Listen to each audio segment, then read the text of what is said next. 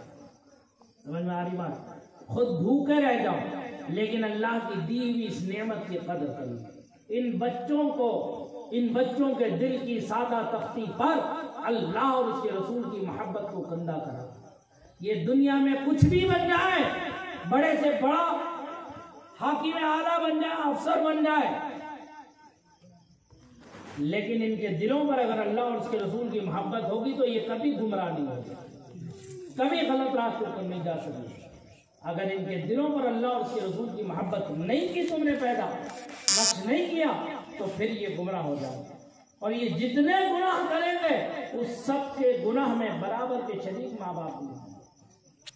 اس لیے فرمایا کہ جو ہے دین سیکھو، دین سمجھو، دین پر عمل کرو۔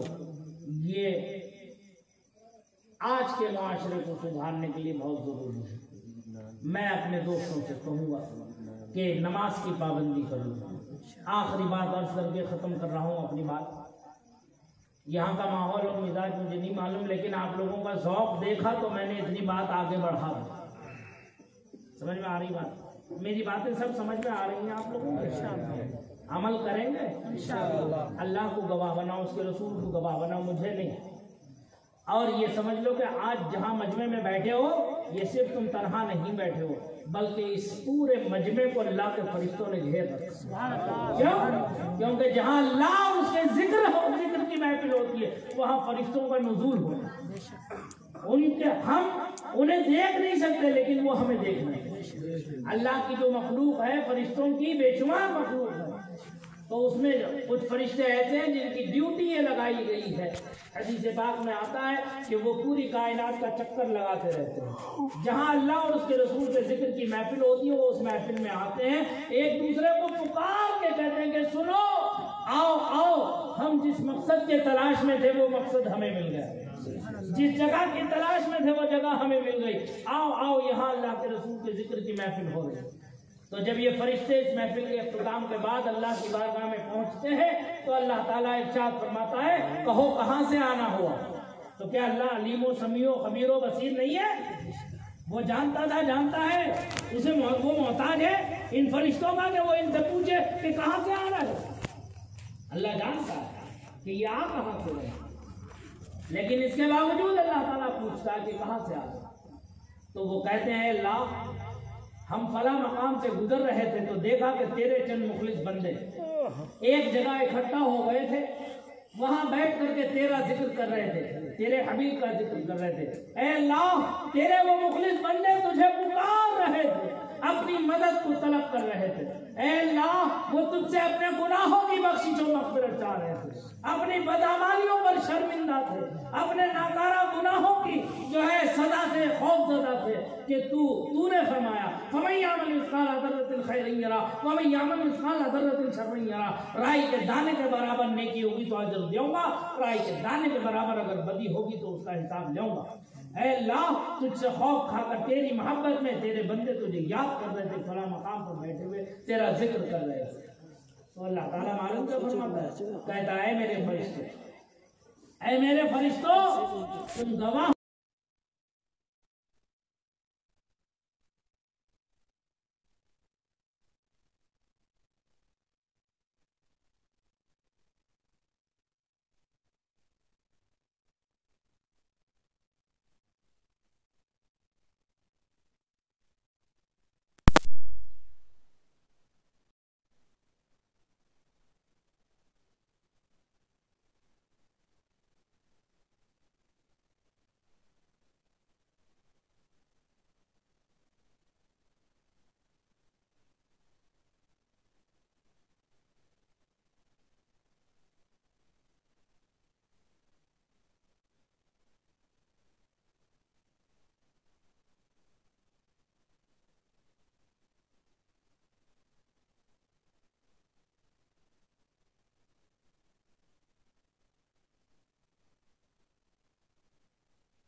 تو اپنی امانت سچے اور امین کے ہاتھ میں دینا، کسی ایسے ویسے ارے غیرے نہ تو خیرے کے پیچھے خدا میں نہ کھڑے ہو جانا، ورنہ جو کچھ ہے پاس پلے وہ بھی چلا جائے۔ بہت اچھا ہے، سمجھ میں آ رہی بات؟ تو یہ نیت کر کے وہ فجر کی نماز پڑھ کے مسجد سے نکل گیا۔ اب کوئی پھیری والا ہے، کوئی ٹھیلا لگانے والا ہے، کوئی پنچر جوڑنے والا ہے، کوئی کاروبار کرنے والا ہے، دکان پرچونی کی کھول کے بیٹھنے والا ہے، جنرل اسٹور کھول کے بیٹھنے والا ہے، مارکیٹ جانے والا ہے، سودا سلب لانے والا ہے، اور بہت سے دنیا بھر کی جو ذمہ داری ہے اس کے پاس وہ کرنے والا ہے۔ یہ نیت کر کے نکل گیا اور کام و کاج میں مصروف ہو گیا۔ پھر اس نے نماز ظہر پڑھ لی۔ نماز ظہر پڑھنے کے بعد اس نے نیت کی کہ انشاءاللہ بشرط زیست و حیات میں نماز عصر بھی اپنے وقت پر سنی صحیح العقیدہ کے پیچھے پڑھوں گا۔ پھر کام میں مصروف ہو گیا۔ پھر اس کے بعد عصر پڑھ لی، عصر پڑھ کے پھر مغرب کی نیت کی، کاموں میں مصروف رہا۔ مغرب پڑھ کے عشاء کی نیت کی، کام میں مصروف رہا، اور عشاء پڑھ کے کھانا وانا کھا کے اب ٹانگیں پھیلا کے دن بھر کا تھکا ہارا خوب موٹے موٹے خراٹے لے کر کے سو جائے کہ پڑوسی بھی پریشان ہو جائے۔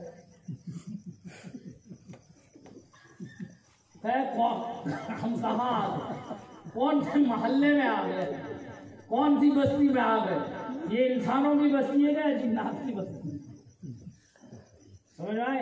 ابھی ٹانگیں پھیلا کے بڑے مزے سے سو رہا یہ نیت کر کے کہ میں فجر کی نماز پڑھوں گا.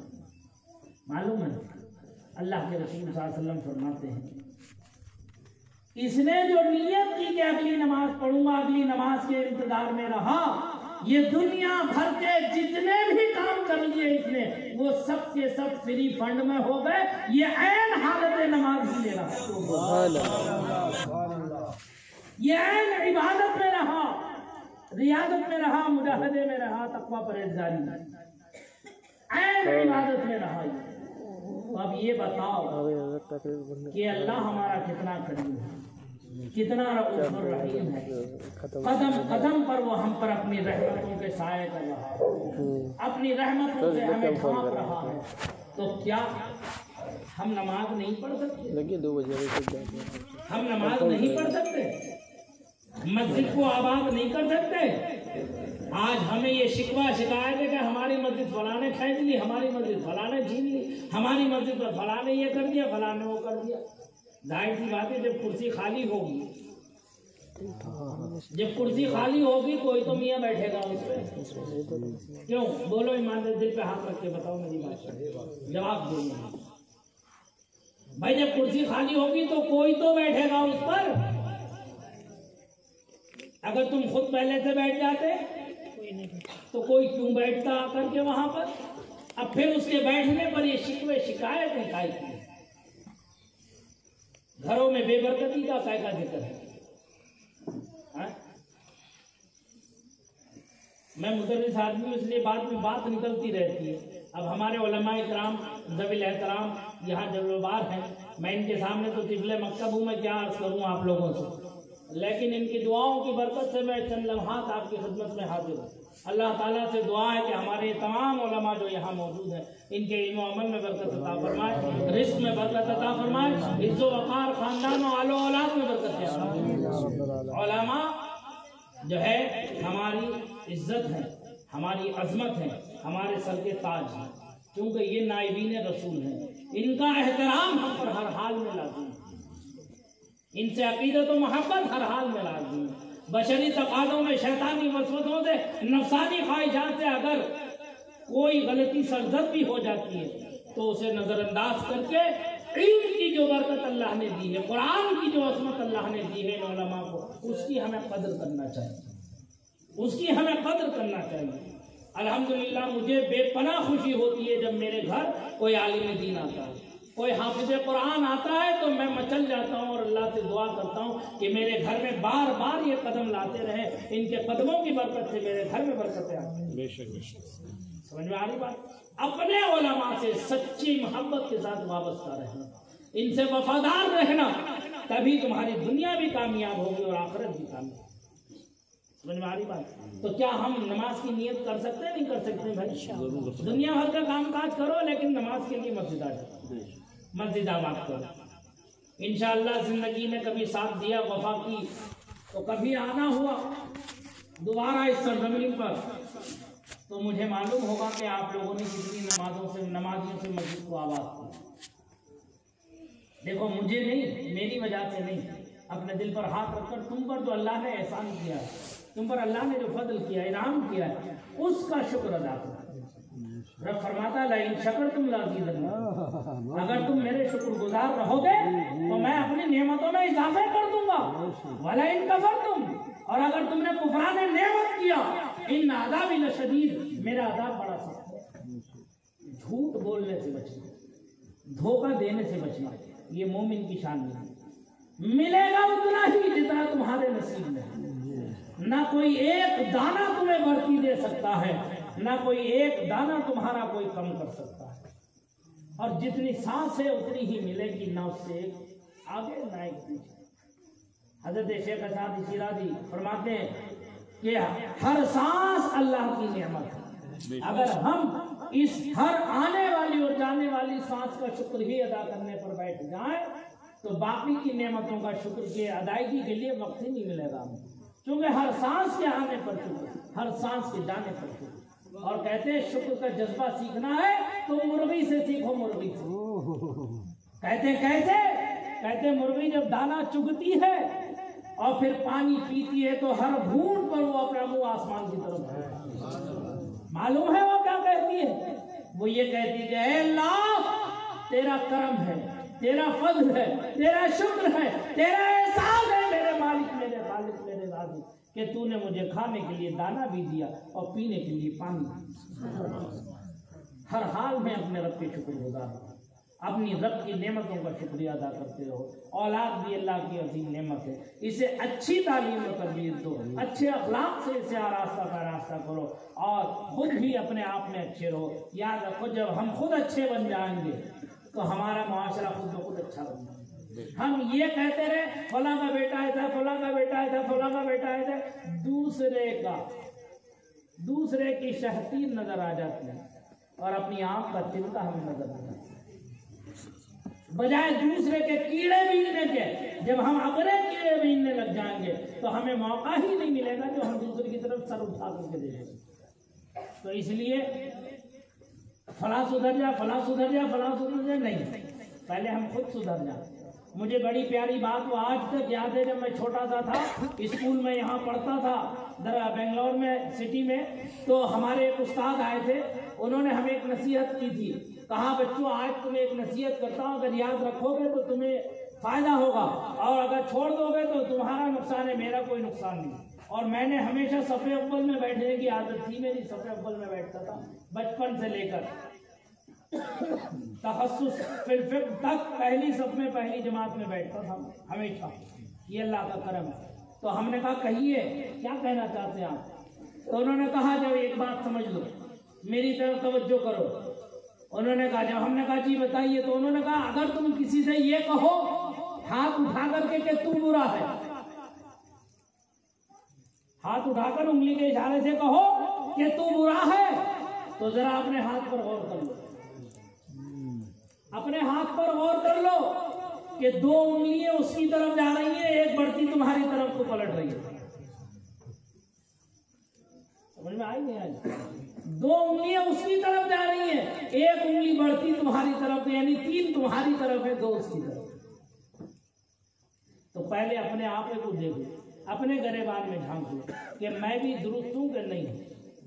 تو پہلے اپنا آپا سنبھالو، اپنا آپا سدھارو، گھروں کے ماحول کو بدلو، بیویوں سے الجھو مت. یاد رکھو حضرت علی فرماتے ہیں جہاں دو عقل مند ہوں گے کبھی جھگڑا نہیں ہوگا، دونوں میں سے ایک عقل مند ہوگا تب بھی جھگڑا نہیں ہوگا. اگر دونوں ہی بے وقوف ہوں گے تو جھگڑتے رہیں گے. اب دیکھ لو جس گھر میں عورت اور مرد جھگڑتے ہو، دونوں جھگڑ رہے ہو، تو دونوں ہی بے وقوف ہیں، پلے درد دے. اگر بیوی کو غصہ آ جائے، بیوی کا مزاج بدل جائے، تو شوہر کو چاہیے کہ وہ گھر سے باہر نہ نکلے. اور اگر شوہر غصے میں ہو، باہر سے کسی کام کاج سے، کسی سے لین دین کے معاملے میں الجھ کر آ رہا ہے گھر کے اندر، تو وہ گھر کیوں آتا ہے؟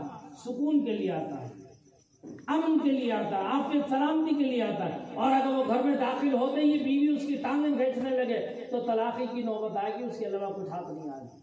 اور حلال چیزوں میں اللہ تعالیٰ کو سب سے زیادہ ناپسند طلاق. اس چیز سے بچنا. عورتوں کو بھی میری گزارش یہی ہے، ہدایت یہی ہے کہ اپنے گھر کے ماحول کو اچھا کرو. شوہر کو غصہ آ جائے، شوہر کے سامنے سے ہٹ جاؤ، کسی دوسرے کام کاج میں لگ جاؤ. اور اگر بیوی کا مزاج بدلا ہو تو شوہر کو چاہیے کہ وہ باہر کو نکل. دونوں پیار محبت کے ساتھ زندگی گزارو. اللہ تعالیٰ اس کی ہمیں، آپ کو، سب کو اس پر عمل کرنے کی توفیق عطا فرمائے. جو کچھ بھی کہا ہوگا اس میں لفظی معنی غلطیوں کو معاف فرمائے. اگر کسی کے دل کو میری گفتگو سے کوئی ٹھیس پہنچی ہو تو میں اس کے لیے دل سے معذرت چاہوں گا. آپ حضرات اپنے حق سے مجھے معاف فرما دیں، چونکہ بندے پر دو حق ہیں، ایک اللہ کا حق، ایک بندے کا حق. اللہ اپنے حق کو معاف کر دے گا، لیکن بندے کا بندے پر اگر کوئی حق ہوگا، یعنی اگر کسی کی دل آزاری کسی نے کی ہے، تو اللہ اس وقت تک وہ حق معاف نہیں فرمائے گا جب تک کہ وہ خود اس کے حق سے معاف نہ کرے. تو اس لیے اس حق کو سمجھتے ہوئے اگر آپ لوگوں کو کوئی تکلیف پہنچی تو میں معذرت چاہتا ہوں. لیکن میرا یہ مذہبی فرض ہے، دینی ملی فریضہ ہے کہ میں قوم کو صحیح باتوں سے آگاہ کروں، قرآن و حدیث کی روشنی میں انہیں سمجھانے کی کوشش کروں. میری جتنی باتیں آپ نے سنی ہیں، اگر اس میں 10 پر بھی اگر آپ نے عمل کر لیا تو میرا یہاں آنا اللہ کی بارگاہ میں مقبول ہو جائے گا، اور یہ میرے لیے ذریعہ بخشش و نجات کا سامان بن جائے گا. اللہ تعالیٰ آپ سب کو اور یہاں کے ہمارے اس محلے کے نوجوانوں کو جنہوں نے یہ محفل سجائی ہے جزائے خیر دے. ہمارے زیر الطاف صاحب اور ہمارے جو ہیں کیا نام ہے افضل رضوی صاحب، ان کو بھی جزائے خیر دے. مولانا سید رفیق صاحب